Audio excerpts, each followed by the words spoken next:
Good day everyone. For this post-lab discussion, we will be talking about your WBC differential count.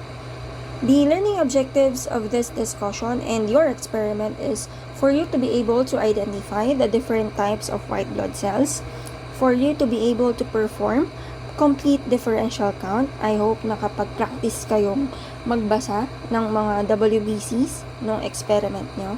And lastly, for you to be able to enumerate some examples of conditions or diseases that will exhibit abnormal levels of leukocytes.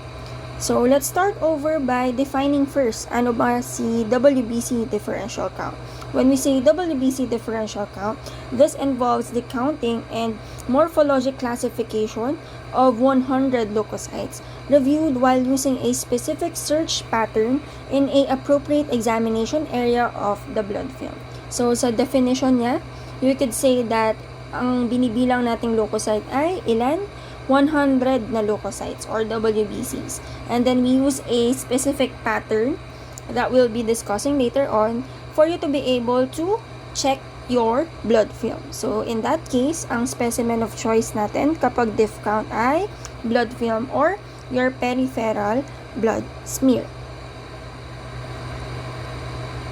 Now, the other names of your WBC differential count are as follows. It can be called as differential leukocyte count, peripheral differential, white blood cell morphology, WBC differential, or just simply diff count. In the laboratory settings, mas common nating naririnig si diff count. Kasi among your three types of cells, si RBC, si WBC, tsaka si platelets, si WBC lang naman yung may specific types of WBC. Wala naman si RBC at saka si platelets. So, kapag narinig nyo ay magpa-perform kayo ng diff count, automatically ang bibilangin nyo ay leukocytes or WBCs.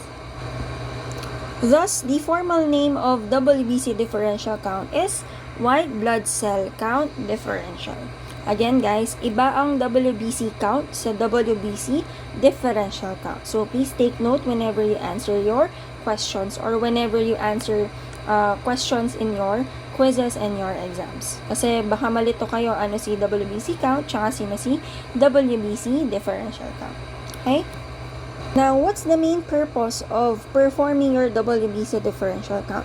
First is, as medical technologists, you should be able to determine the relative number of each type of white blood cell present in the blood. And we all know that each type of WBC has a specific function. So, kung malalaman natin kung sino ang may increased relative number or amounts of that specific WBC, then we could be able to easily associate it with the diagnosis of your patient. Aside from that, the purpose of your diff count is to be able to assess the ability of the body to respond to and eliminate infection and foreign substances. And lastly, you could be able to associate the abnormal values of each type of white blood cell to disease and other conditions. Now, I know, as medical technologists guys, hindi tayo po pwedeng magbigay ng diagnosis and also treatment to our patients. However, as a unsung heroes in the hospital, no? So, before tayo makapag-release ng mga results natin, especially in hematology, you have to make sure na yung mga nire-release natin is tama siya and according siya dun sa diagnosis ng ating patients. So, with that, if we have your differential count, pwede nating ma-double check kung tama ba yung result na pinroduce ng ating machine with the diagnosis of the patient. So, with that, yung doctor or physician na makaka-receive nung nirelease niyong result is tama yung mabibigay niyang diagnosis and course of treatment sa ating patient. Now, before we go over or we have a thorough discussion with your diff count, let's have a recall kung ano ang WBC. WBC is also known as your leukocytes. These are nucleated cells that function in body defense, and these are dedicated to protect their host from infection and injury. Now, the main source of your WBCs are either in the bone marrow or in the lymphoid tissues. It depends kung magiging myeloid stem cell siya or lymphoid stem cells. Under your myeloid series, you could be able to produce your granulocytes, and on the other hand, under your lymphoid series, you could be able to form your lymphocytes, either B lymphocytes, T lymphocytes, or your NK or natural killer cells. The reference range that we follow for WBC counts are as follows. The first bullet, yung naka-underline and naka-color red, is from the latest edition of RODAX. Okay, it's 3.6 to 10.6 times 10 raised to the third power cells per microliters, or SI unit of times 10 raised to 9 cells per liter. In the previous references or editions of RODAX as well as with Turgeon and Brown, yung last 3 bullets, ito, yung 4,500 to 11,500. Pwede din naman guys, para lang alam nyo, baka in case sabihin nyo na baka ma-encounter nyo is, ay ba't sabi ni ma'am dati ito, tapos naging ganito. Also, either of these two are acceptable as reference ranges for your WBCs. So let's go over now with the different classifications of WBCs. We all know that we have 5 types of WBCs. We have your neutrophils, eosinophils, basophils, lymphocytes, and monocytes. So hindi na bago itong mga to isa nyo, diba? So these types of WBCs are further classified. First is according to the presence of the granules. It is classified by granulocytes and agranulocytes. When you say agranulocytes, A means the absence of your granules in your WBCs. Under your granulocytes, you have your basophils, eosinophils, and neutrophils. For agranulocytes, your LM, your lymphocytes, and your monocytes. Another classification of WBCs is according to their nuclear characteristics. It is divided into as polymononuclear and mononuclear. When we say polymononuclear, meaning to say madami siyang nucleus present in the cell. And then kapag mononuclear, isa lang yung itsura ng ating nucleus. Under your polymononuclear, you have your basophils, eosinophils, and neutrophils. And then mononuclear, your lymphocytes and monocytes. If you're going to notice our classifications, pareho lang yung separation nila. Okay? So, basta sino yung may granules and sino yung may polymononuclear characteristics, those are your basophils, eosinophils, and neutrophils. And then the rest, your lymphocytes and monocytes, have no granules and have a mononuclear characteristics. So let's go over now with the different types of WBCs. So your types of WBCs as we go along with our discussion would be discussed according to their nuclear and cytoplasmic characteristics as well as their specific function. So first one is your neutrophils. The nuclear characteristics of your neutrophils is composed of 3 to 4 segments connected by a thread-like filament. So in this case, if you have your neutrophil here on your screen, we have 1, 2, 3, 4. May 4 siyang parang nucleus. Okay, that's why it's classified as a polymononuclear WBC. Okay, and then it's connected with a thread-like filaments. Okay, maliliit lang sila pero nakakonect sila with one another.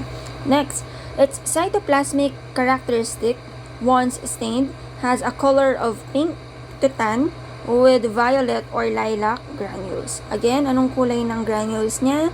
Violet or lilac. Pwede ding purple. Now, if we're going to look at its cytoplasm, it also has a grainy appearance due to the presence of your granules. Remember kanina guys, your neutrophils is classified as a granulocytes. Now, the granules of your neutrophils is further divided into its types and contents. For neutrophils, it has at least 3 types. It has its primary granules, secondary granules, and tertiary granules. Meron pang ang iba, secretory granules, meron din siya. Okay, so let's go over with each of these contents of the granules of your neutrophils. For the first one, your primary granules of neutrophils, it is composed of the following. It contains your myeloperoxidase, your proteases, and lysozyme. Your lysozyme is also known as your muramidase. Kuha guys. Again, anong laman ng primary granules ni neutrophils? Myeloperoxidase, proteases, and lysozyme. Next, for its secondary granules, it is composed or it has the contents of the following. First is your lactoferrin, your vitamin B12 binding proteins, and another lysozyme. Okay, kuha ba guys? Okay, and then lastly, for the tertiary granules of your neutrophils, it is composed of the following. First is your gelatinase. Next is your acetyl transferase. And lastly, your ALP or your alkaline phosphatase. Okay, so please tatandaan yung mga to. Again, your neutrophils has 3 to 4 segments in the nucleus. Its cytoplasm is color pink to tan with violet or lilac granules with a grainy appearance due to the presence of your granules. Now, the granules of neutrophils is divided into 3. You have your primary, secondary, and your tertiary. For primary, it is composed of myeloperoxidase, proteases, and lysozyme, which is also known as your myramidase. The secondary granules of your neutrophils is composed of lactoferrin, vitamin B12 binding proteins, and lysozyme. And then lastly, for its tertiary granules, it is composed of gelatinase, acetyltransferase, and alkaline phosphatase. Kuha guys. Now, the main function of your neutrophils is that it fights bacteria, fungi, and other foreign debris, because it is the first phagocyte to be able to reach your infected areas or the site of injury. Siya yung unang lumalaban or nagko-combat ng ating line of defense. And of course, it's also the most common WBC in normal peripheral blood. Okay, it's normal na madami kayong makikitang neutrophils sa blood film. Wag lang yung sobra-sobra. Depende dun sa ating relative count. Later on, we'll discuss that one. Okay? Next type of WBC are your eosinophils. Its nucleus is characterized as a dark purple, usually has 2 lobes or the term bilobe. Okay, eto, dalawa siya. 1, 2, to 1, 2. Okay, its cytoplasmic characteristic is filled with large, spherical, uniform-sized granules that stains bright orange. Now, the main function of your eosinophils is that it regulates mast cell function through the release of major basic protein or MBP that causes mast cell degranulation and your cytokine production. Thus being said, it could be able to fight your parasites, your cancer cells, and also present during your allergic reactions. Now, same as with your neutrophils, your eosinophil is also classified as a granulocyte. So, meaning to say, meron din siyang granules and different contents. For eosinophils, it has the different types of granules. First is your primary granules, its secondary granules, and its other lysosomal granules. Now, each type of your granules present in eosinophils have also their different contents, same as with your neutrophils kanina. So, let's start off first with your primary granules of your eosinophils. It is formed during the promyelocyte stage.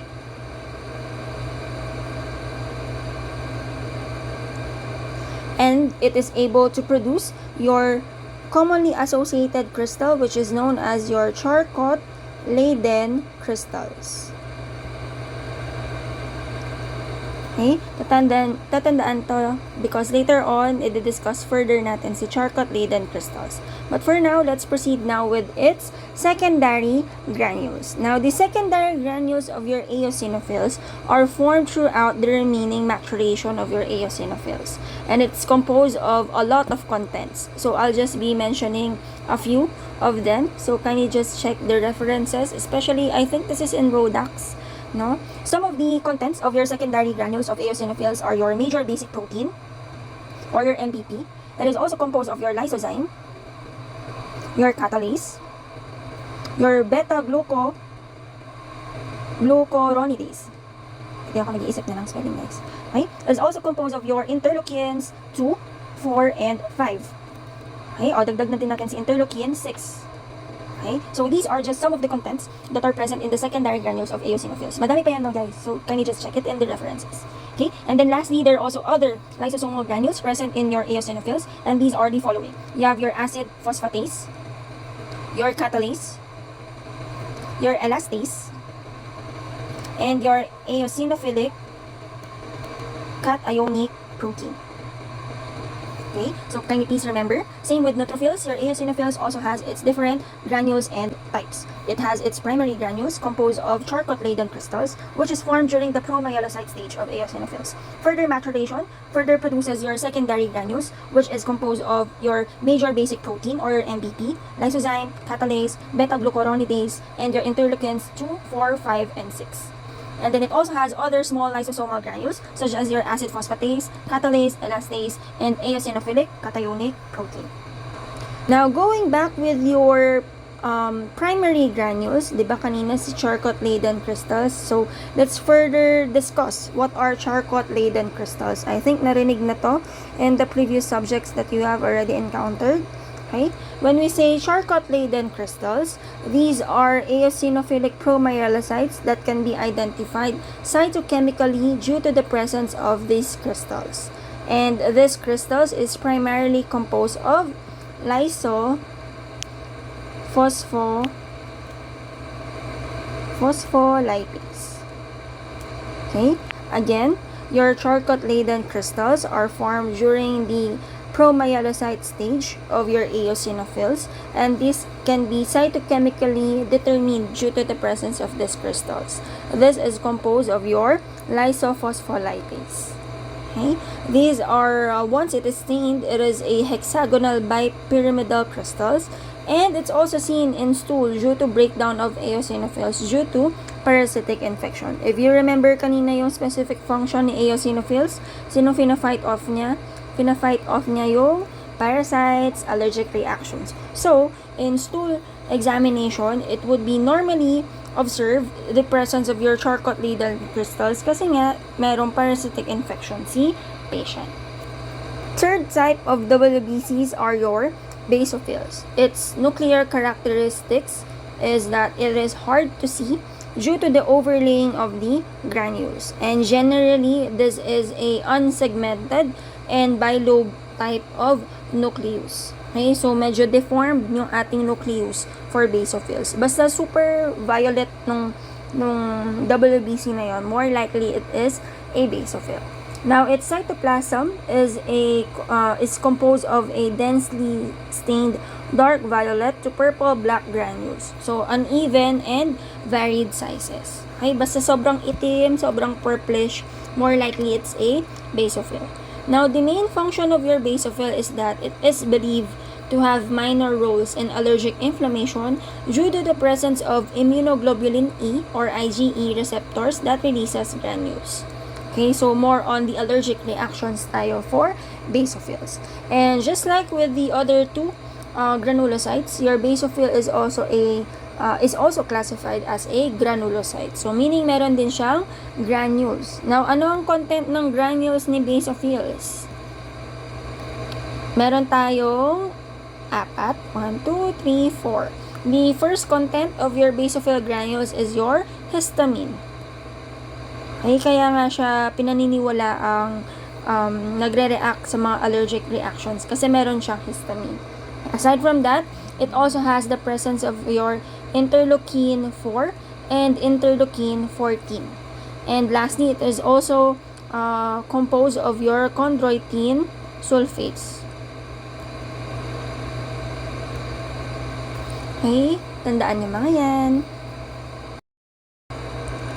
Your fourth type of WBCs are your monocytes. Its nucleus is described as a round, horseshoe shape or lobulated, usually with few foldings or convolutions. Aside from the description of horseshoe shape, pwede din siyang described as kidney bean shape. I think you have already encountered this term. Okay, ito yung itsura niya. Ayan. Horseshoe kasi yung paa ng horse, diba? Ganun, payo. Tapos, kidney bean. Ayan, kidney bean. Now, for its cytoplasm, it is usually described as a ground glass appearance kasi medyo clear yung ating cytoplasm for monocytes. This cytoplasm is composed of abundant gray-blue containing fine indistinct granules which is composed of lysozyme, just like your neutrophils. Okay, now the monocytes mainly functions as a worker for your immunity, specifically for your innate and adaptive immunity. For the innate and adaptive immunity, it usually works hand in hand together with your lymphocytes. Okay? More commonly in immune system, your monocytes are known as your macrophages. Right? Remember, your macrophages recognize large pathogens and different pattern recognition receptors that stimulate your inflammatory cytokine production and phagocytosis. Okay, in adaptive immunity naman guys, it works hand in hand with your T lymphocytes and B lymphocytes for you to be able to initiate or activate your adaptive immune response. Okay, and then lastly, it also has a housekeeping function because it is also responsible in the removal of any debris and dead cells during the site of infection or tissue damage. Okay, so medyo wide yung function ng ating monocytes. Now, the last type of WBCs are your lymphocytes. Its nucleus is described as a deep purple, round or oval or indented. Ito siya, bilog siya or meron siyang indent na konting very very small lang. Okay? Now, the cytoplasm of your lymphocyte is described as a sky blue or robin egg blue, and it has a scanty cytoplasm. When we say scanty, it means konti lang. Konti lang yung nakikita nyong cytoplasm ng lymphocytes. Okay? Now, the main function of your lymphocyte is that it can either function as a B lymphocyte, a T cell, or a NK or natural killer lymphocytes. Again, if you can recall in your immunology serology, your B lymphocytes are essential for your antibody production. And it's also responsible in the production of your cytokines that regulate a lot of your T cell and antigen presenting cell function. And then if it functions as a T cell, it is also important in the immune response. And if it acts as a natural killer lymphocytes, these are capable of killing certain tumor cells and virus-infected cells without prior sensitization. Let's go over now with a recall of your blood smear preparation. So, the general steps that we did for WBC differential count are as follows. First is syempre magsismear and then magsistain. Now, if you can recall your staining procedure, the first stain that we use is your fixative, usually methanol to guys. And then si stain 1 and stain 2, usually eosin and methylene blue. And then lastly, you dip it in your buffer, usually composed of a distilled water and phosphate solution. Now, once okay na yung staining natin, you can now check or assess your film and look for the optimal area for reading. Now, how would you able to know if it is the right area for you to read or for you to count your diff count? Okay, if you can remember this smear, meron tayong head, your body, your zone of morphology, and the tail.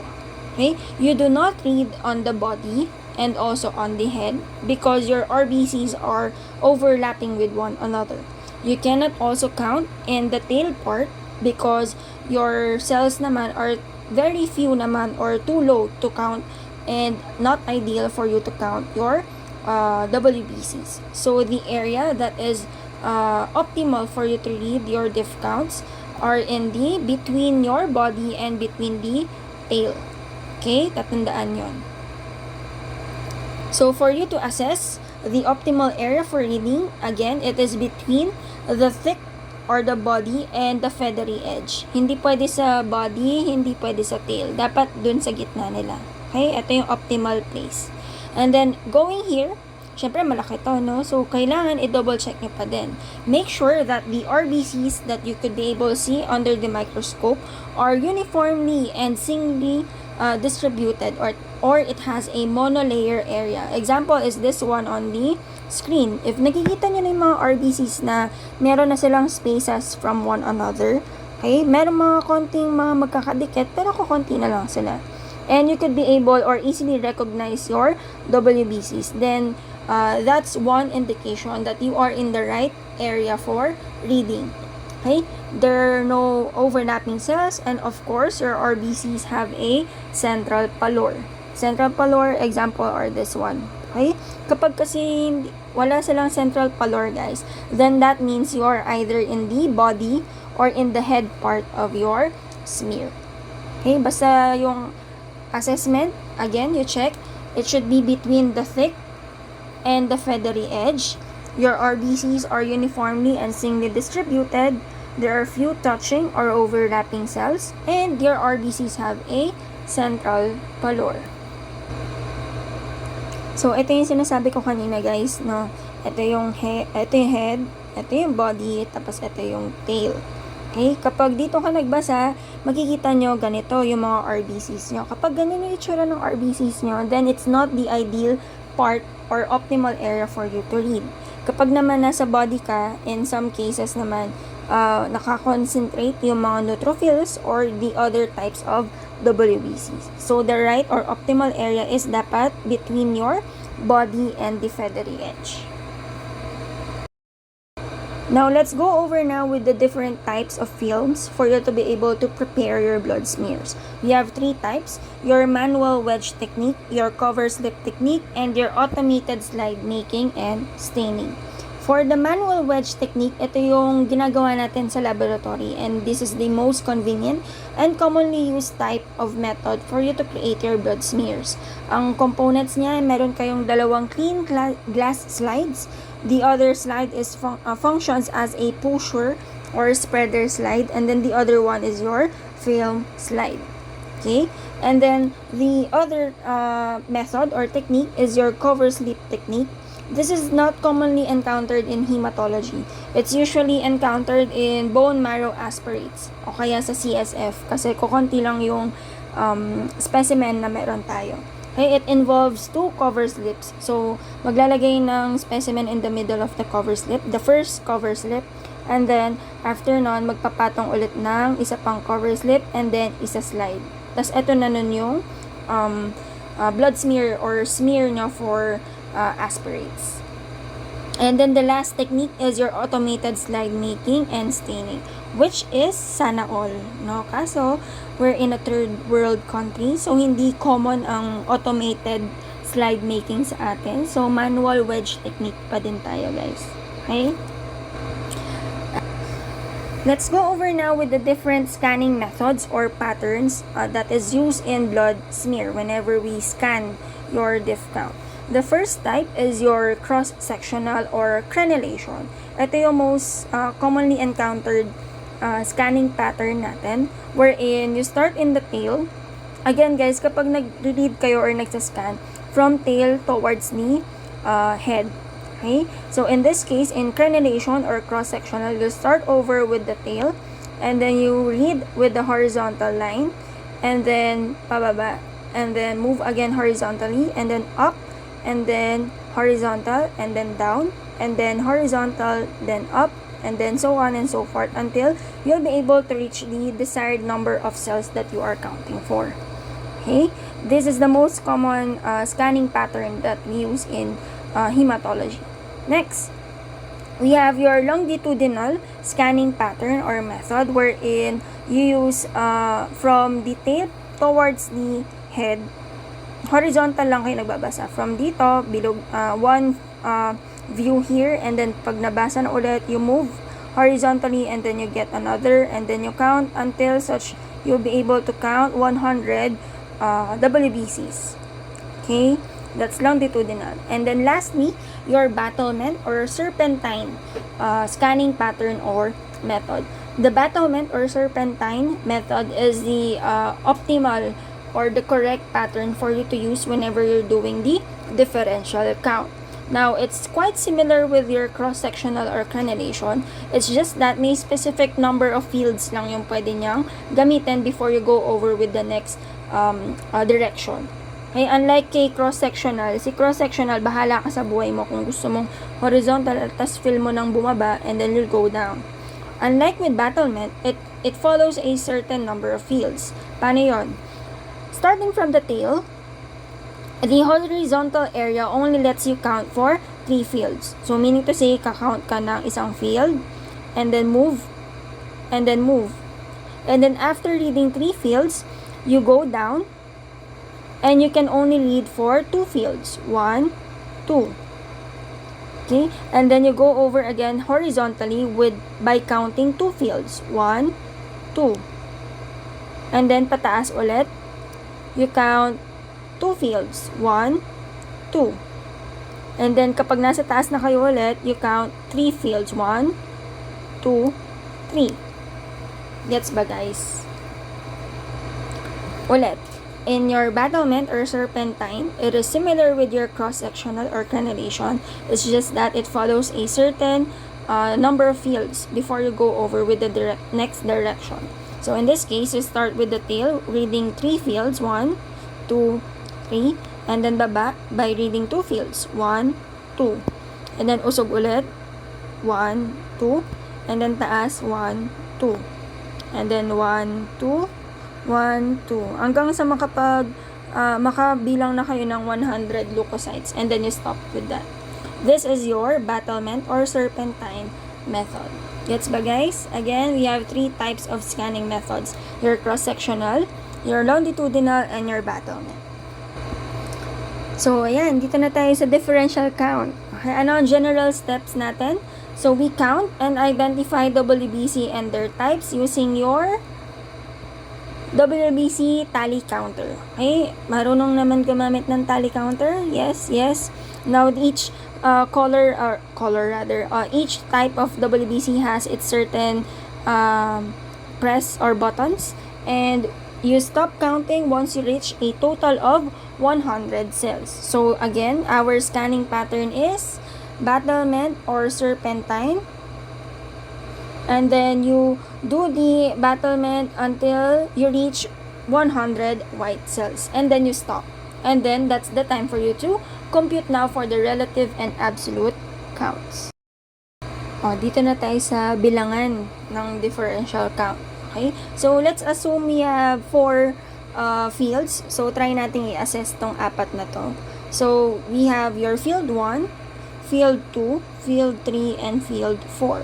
For the first field, nung chinek nyo siya under the microscope, meron kayong nakitang dalawang WBCs. These 2 are both a neutrophil. Okay, so dun sa tally counter nyo, you push the button for neutrophils ng 2 times. Okay, and then after nun, you move to the next field. To the second field, you'll be able to see 1 neutrophil. So, pindot ulit ng neutrophil, and then pipindot tayo ng, this is your lymphocyte.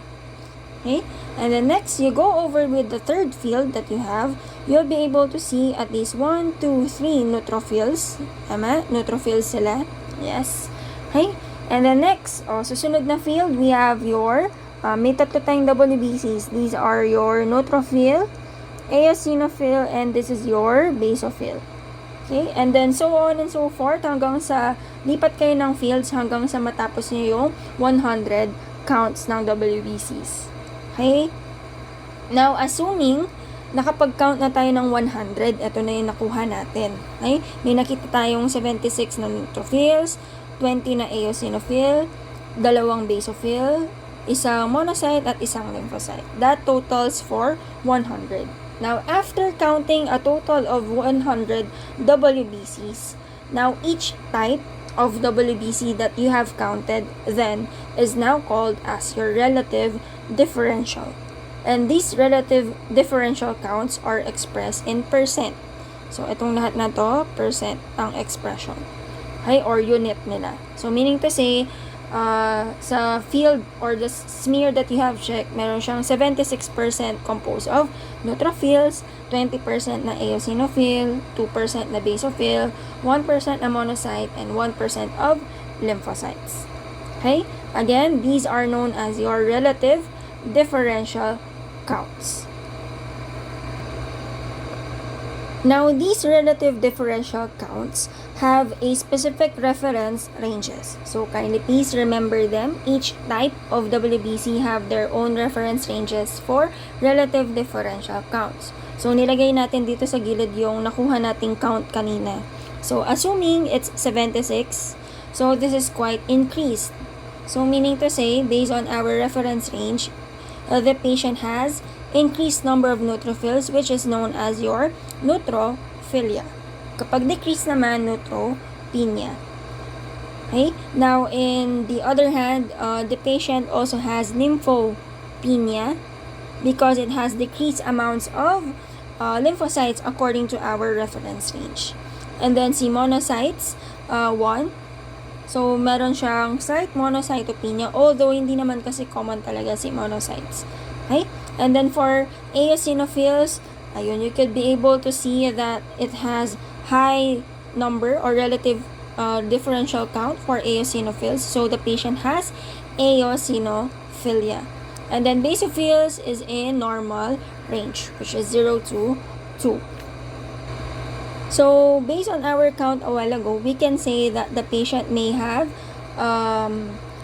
something to do with bacteria because it has increased neutrophils, or also a parasitic infection because of the presence of increased amounts of eosinophils or eosinophilia. Okay, ganun tayo nag-assess for diff count. So kindly please remember again the reference ranges for relative differential counts. If kanina guys, that is relative differential count, we also perform what we call your absolute differential counts. Now, we perform absolute differential counts when the WBC count is increased and going over with the relative differential count, you cannot be able to determine which specific WBC is causing the increased value. Okay, kasi if you're going to look at this patient, its WBC count is 13.6 and it is increased. Okay? And then going over with the relative differential, so syempre increase na yung WBC count. So si MedTech, ang gagawin niya, gagawa na siya ng smear. I-identify niya ano yung nagkakos ng increased number ng WBC count. Now after doing the blood smear or WBC differential count, ito yung mga nakuha niyang values. Okay? If you're going to look at it, your neutrophils is in the normal range, lymphocytes is normal, monocyte is normal, eosinophil is normal, and then basophil is also normal. So, in that case, hindi pwedeng gamitin ni MedTech yung relative differential para ma-identify which among these WBCs is causing the increased value of WBCs. Pag ganon, you go now with doing the absolute differential count. Now, how do we perform absolute differential count? You have to multiply the WBC count with the relative differential. But again, convert this to decimal point.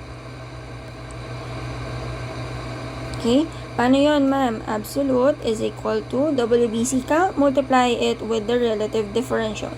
For example, in this case, your neutrophils. Okay, let's compute now for the absolute neutrophils. We have your WBC count 13.6 times the relative differential of neutrophils, which is 67%.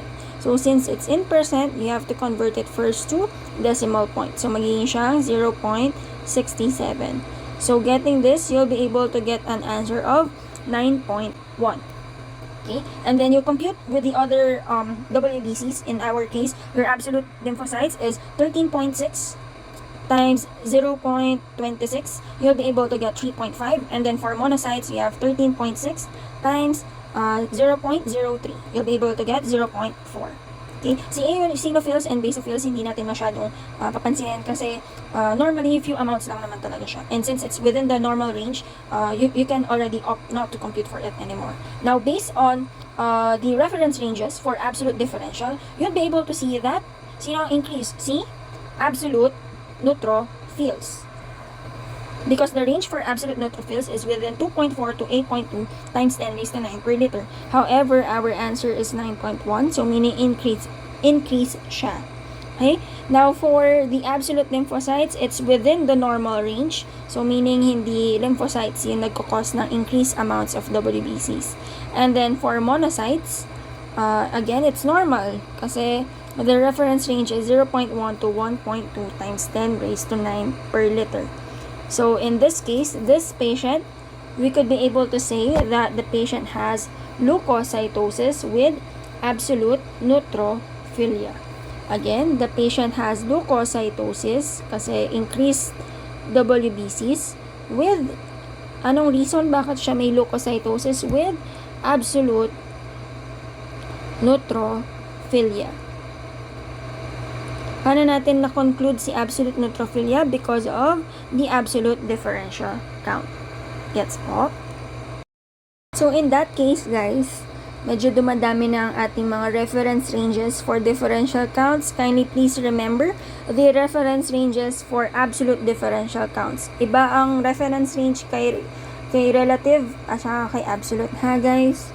Kaya tatandaan sila, ha? Ayan sila. Okay? The reference is from Rodax. Now, in WBC differential count, we usually adjust the number of cells we count in diff count depending on the value of your WBC count. Now, if your WBC count is greater than 40 times 10 raised to 9, usually we count at least 200 cells instead of 100 lang. Okay, so ang ginagamit natin nun is 200. Okay, now if your WBC count naman is more than 100 times 10 raised to 9 cells per liter, then we count at least 300 to 400 cells. Okay, humahaba yung trabaho the higher your WBC counts are. Okay, but if your WBC counts naman are relatively low or less than the usual reference range that we have, that is 3.6, diba?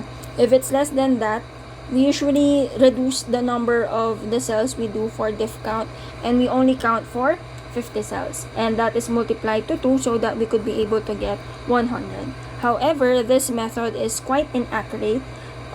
So for more accuracy, we double check again using the WBC and then diff count ulit. So let's go over and apply your computations for relative and absolute differential counts. So first example, identify which cell type is present in the given condition. So syempre, una yung ginawa is magpa-perform kayo ng WBC count. As you can see, our result is 20.6 times 10 raised to 9 cells per liter.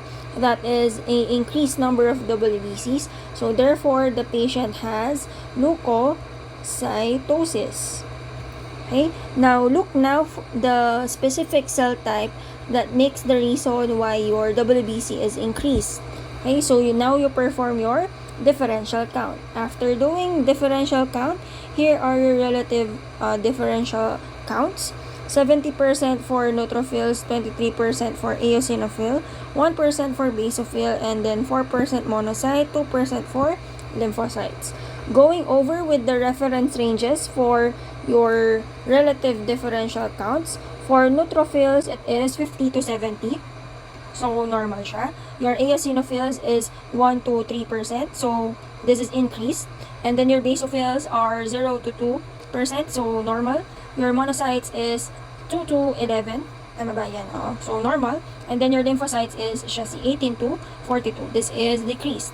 Okay? However, again, our WBC count is increased. So, we neglect this decreased amounts of lymphocytes kasi ang hinahanap natin, anong specific WBC ang naging rason bakit increase ang WBC.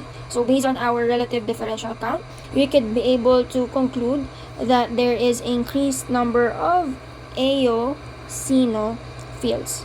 Okay? So, therefore, we could be able to say that the patient has leukocytosis with relative eosinophilia. Tama? Yes. So, meaning, yung patient pwede siyang may parasitic infection. Okay? So, let's have another example. So, what is the absolute count if WBC count is 14,100 cells per UL? So based on our WBC count, it is increased. So definitely the patient has leukocytosis. Next, you proceed now with the relative differential counts. You have your neutrophils 50%, so 50 to 70, so that's normal. Lymphocytes is 18 to 42, that's also normal. Monocytes are 2 to 11, it's normal. Eosinophils are 1 to 3, that's normal also, and basophils 0 to 2, normal. So we cannot use the relative differential count as a basis on to identify which specific WBC count. WBC is the reason for the leukocytosis. So therefore, we proceed now with the absolute counts. We compute your absolute count again by using the WBC count, multiply it with the relative differential counts. In our case, since your WBC count is in microliters, you have to convert this one to SI units of liters. So that is 10 raised to 9, and this would be 14.9. So therefore, in our computation, it would be 14.9 times the relative differential counts per cell or type of WBC. So that would be 14.9 times 0.5, 14.9 times 0.42, 14.9 times 0.05, 14.9 times 0.02, and then 14.9 times 0.01. So computing now for the absolute differential counts, you'll be able to get the following. For neutrophils, it's 7.45, lymphocytes is 6.258, and then monocytes are 0.745, your eosinophils is 0.298, and basophils are in 0.149 times 10 raised to 9 per liter.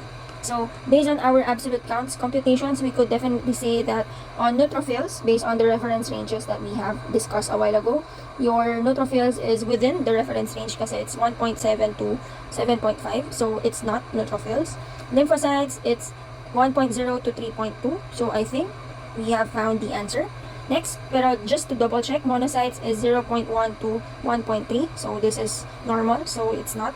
Eosinophils is 0 to 0.3, hindi din siya kasi within siya. And then lastly, your basophils 0 to 0.2, it's also normal. So therefore, we can conclude now that the reason for the increased WBC counts in this patient is due to with absolute lymphocytosis. Correct? Correct.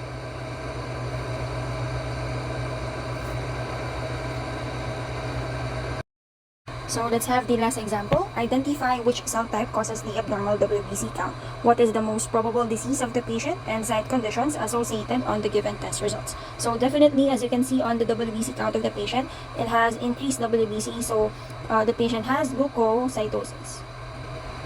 Okay, next, let's go over now in the relative differential counts.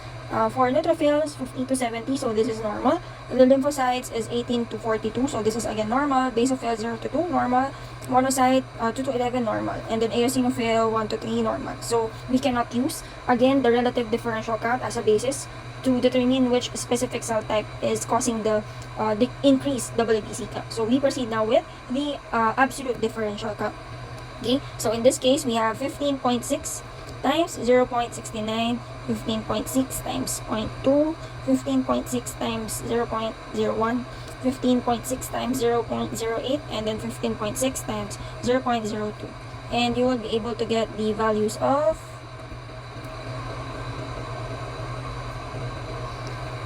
10.764, and then 3.12, and then 0.156, and then 1.248, and then for the last one, 0.312.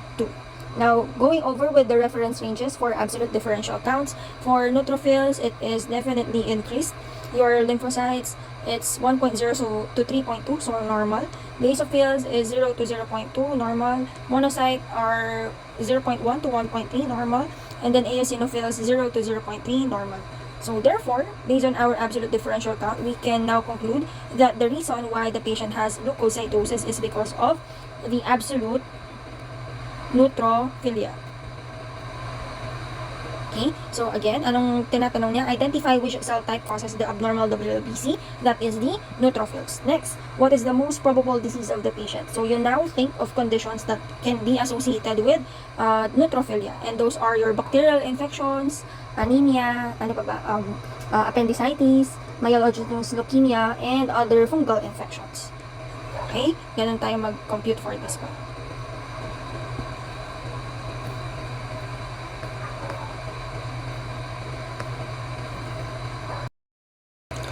That ends our discussion for WBC differential count. So, thank you for listening, guys.